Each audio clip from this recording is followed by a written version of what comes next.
Good afternoon. Everyone's probably been sitting here for a long time, huh? I just got here this afternoon, so my mind's somewhere over Iowa. But a few things. Everyone here, I was told, is real bright. Is that true? Plus, I want to meet Eric later on. Which one's Eric? Oh, hi, Eric. How you doing?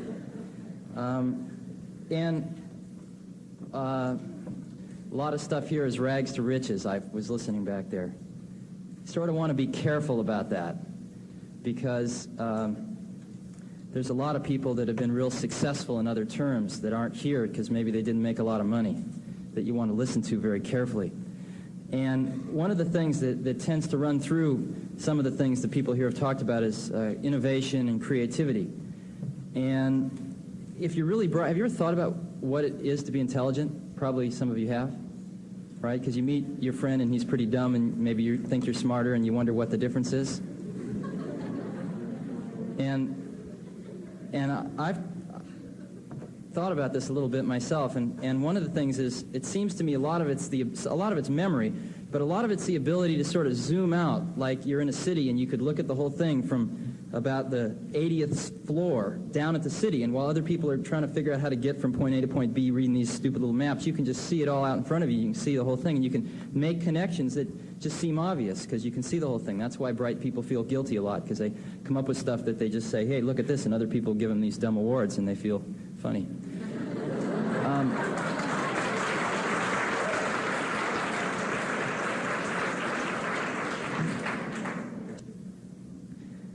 But the key thing is that if you're going to make connections which are innovative, to connect two experiences together, that you have to not have the same bag of experiences as everyone else does, or else you're going to make the same connections, and then you won't be innovative, and then nobody will give you an award. So what you got to do is get different experiences than the normal course of events. And one of the funny things about being bright is everyone puts you on this path, you know, to go to high school, go to college. I've heard about some kid that's 14 on his way to Stanford, and that's great. That's sort of out of the ordinary.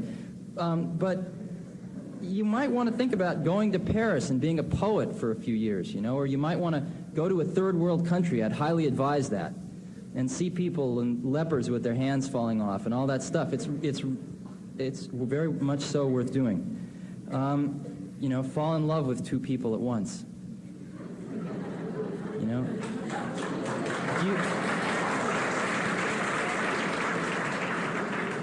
Walt Disney took LSD. Do you know that? He did once. And that's where the idea for Fantasia came from. It's true. And you can go hear stories about all these people, and the key thing that comes through is that they had a variety of experiences which they could draw upon in order to try to solve a problem or attack a particular dilemma in a kind of unique way. And so one of the things that you'll get a lot of pressure to do is to go in one very clear direction and believe in God and all that other stuff. And that's great, but don't ever walk by a Zen Buddhist because of that. Sit down and talk and buy him lunch. And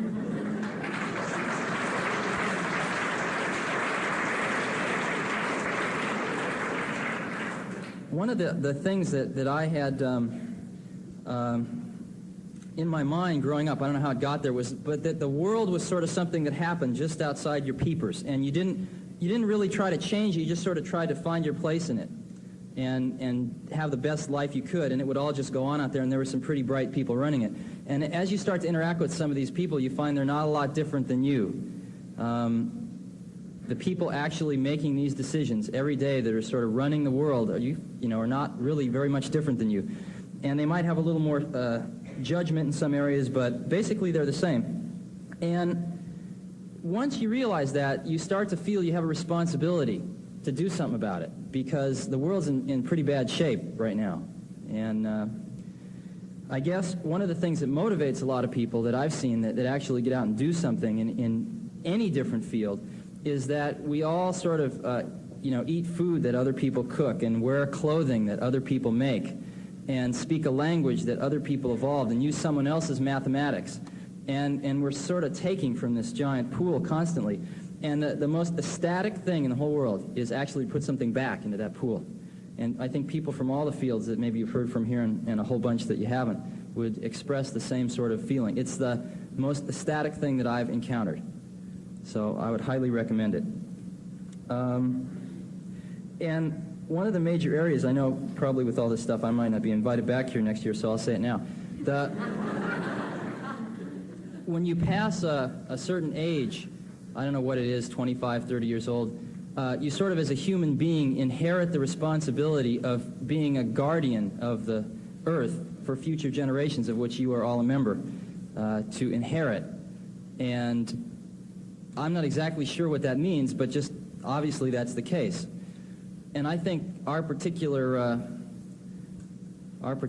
this particular generation of people that is your guardian is doing an extremely poor job in one area, and one area where all of the help that you all can muster is really necessary.